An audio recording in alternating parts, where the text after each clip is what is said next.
একে তো হাঁসফাঁস গরম, তার উপর অন্যদিকে পানি ও সেচের জলের অপ্রতুলতা। সেচের মেশিন থাকলেও বছরে বেশিরভাগ সময়ে তা থাকছে বিকল, যার ফলে সমস্যার শিকার এলাকার প্রায় 60 থেকে 70 জন কৃষক।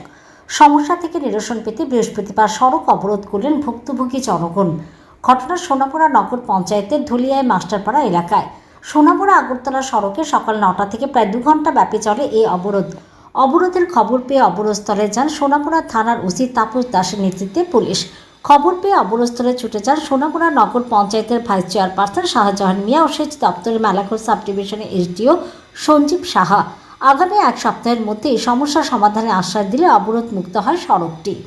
এই অবরোধটা আবার করছিলাম, আমাদেরকে নগর পঞ্চায়েতের ভাইস চেয়ারম্যান আইছিল, থানার বড়বাবু আইছে, সেখানে আমরা আমাদের কৃষকরা সবাই নিয়ে মাঠটা পরিদর্শন করাইছি। তারপর সেখানে আমাদেরকে আশ্বাস দিয়েছিল যে এক সপ্তাহের মধ্যে আমাদেরকে নতুন মেশিন ঘর দিবে। বন্যার কারণে এই যে মেশিন ঘরটা এটা অর্ধেকটা ভেঙে গেছে, আর যত সরঞ্জাম আছে সেগুলি নষ্ট হয়ে গেছে। অনেক কিছু সারাই করে এই একদিন 2 দিন জল দেয়, তারপর আবার 15 দিন 20 দিন ওই যে মেশিন ঘরটা নষ্ট হয়ে যায়।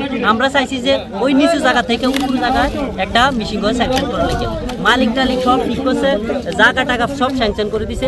আমাদের নগর পঞ্চায়েত ভাইস চেয়ারম্যান কইছে যে রড সিমেন্ট বালু কন্ট্রাক্টর সহ নিয়ে আসে, এবং আমরা যেদিন অবরোধ করব এর আগের দিন আমাদের ওয়ার্ড মেম্বার পঙ্কজ ভৌমিককে আমরা বলছিলাম যে আমরা রাস্তা অবরোধ করবো জলের জন্য।